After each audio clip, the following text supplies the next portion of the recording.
You have just been reading about appointed agency within a brokerage.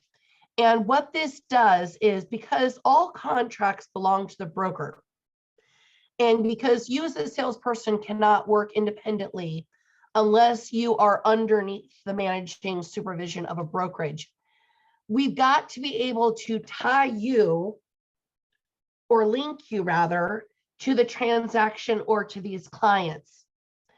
And the way that we do that in Iowa is we call it appointed agency, where the buyer appoints an agent within their office to basically conduct business on their behalf.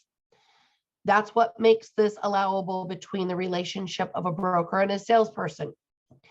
This is a sample contract that works for both buyers and sellers. I'm going to assume in your brokerage you will have a seller appointed agency agreement and a buyer appointed agency agreement.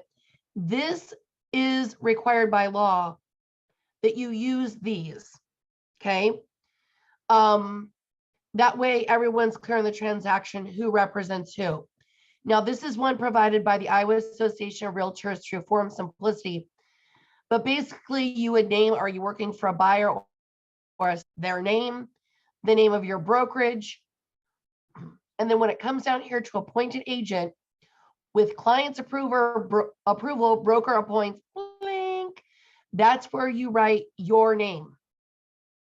Then, of course, this goes into the dual agency potential, the appointed agent's role in the transaction, the client's obligation as well. And then you'll have the length of the agreement that you can put in here. So I think you all will have a version, a form like this. But again, appointed agency is what allows your broker to basically pass off work to their salespeople. Now, in real time, you won't go to your broker and ask permission every time you want one of these signed. It'll just be a part of your regular paperwork as you go out and work with buyers and sellers, tenants and landlords included with that. But again, this is the relationship that basically the broker passes off to you and you appoint yourself as the agent.